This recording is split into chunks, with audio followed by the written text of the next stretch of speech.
સુરતના ring road પર આવેલ રિસર્વ માર્કેટની બાજુમાં આવેલ મલ્ટી લેવલ પાર્કિંગના ચોથા માળે એક 4-વ્હીલર કારમાં અચાનક આગ લાગી હતી।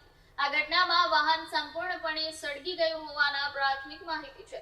સદનસીબે કોઈ જાનહાનિ થઈ નથી, પરંતુ ફાયર સેફટીના સાધનો ન હોવાને કારણે ઘટના બની હોવાના આક્ષેપ થઈ રહ્યા છે।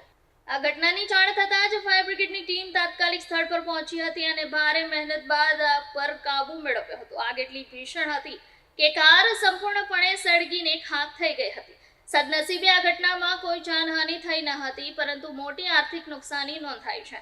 વાહન માલિકે આ ઘટનાને લઈને ગંભીર આક્ષેપો કર્યા છે। તેમના જણાવ્યા મુજબ મલ્ટી લેવલ પાર્કિંગમાં ફાયર સેફટીના મૂળભૂત સાધનો પણ ઉપલબ્ધ ન હતા।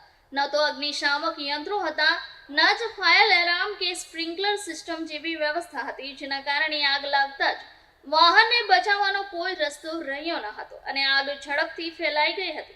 આ સાથે જ વાહન માલિકે વધુ ચોંકાવનારા આક્ષેપો કરતા જણાવ્યું છે કે પાર્કિંગમાં કેટલાક ભાગોમાં ગેરકાયદેસર રીતે ટાંકા સંગ્રહિત કરવામાં આવતા હતા, જે આગને વધુ ભભૂકવા માટે જવાબદાર બની શકે છે। ઉપરાંત અહીં દારૂની મહેફિલો પણ ચાલતી હોવાના આરોપો લગાવવામાં આવ્યા છે, જે સુરક્ષા દ્રષ્ટિએ અત્યંત ગંભીર બાબત માનવામાં આવી રહી છે। આ સમગ્ર ઘટનાને પગલે પાર્કિંગ વ્યવસ્થાપન અને સ્થાનિક વહીવટી તંત્ર સામે પણ અનેક સવાલો ઊભા થયા છે। લોકોમાં પણ ભય અને રોષનો માહોલ જોવા મળી રહ્યો છે અને જવાબદાર લોકો સામે કડક કાર્યવાહી કરવાની માંગ ઉઠી રહી છે। यहाँ पर एसएमसी वासु डेवलपर जो है, इन्होंने किसी भी तरह को इंतजाम किया नहीं है। करोड़ों रुपए की गाड़ियाँ यहाँ खड़ी होती है। अगर यही गाड़ी मेरी 4 फ्लोर के बजाय नीचे के फ्लोर पे होती तो 50-60 गाड़ी जल चुकी होती और करोड़ों अरबों रुपए का नुकसान होता, बहुत बड़ी आग लगती और जान मान का नुकसान भी हो सकता था।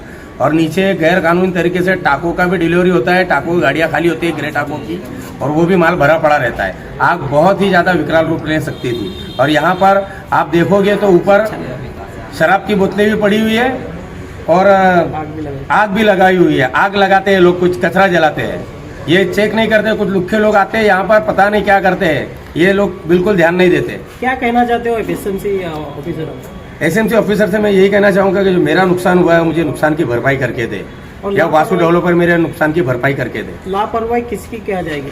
लापरवाही वासु डेवलपर की भी है, एसएमसी की भी, और यहाँ पर जो काम करने वाले हैं बंदे उनकी भी लापरवाही है। किसी भी तरह का कोई भी फायर सेफ्टी नहीं है। एसएमसी ने आज फायर सेफ्टी का सबका एनओसी और ये सब कंप्लीट करने जा रहे हैं, फिर भी उनकी एसएमसी की कंपनी है, आज उनके विषय में क्या कहना चाहिए? लापरवाही करता है। किसी भी तरह का कोई भी सेफ्टी नहीं है, सिर्फ बोली हुई बातें हैं। यहाँ पर किसी भी तरह की कोई भी सेफ्टी नहीं है। हमने पूरा वीडियो बनाया, आप देख लो।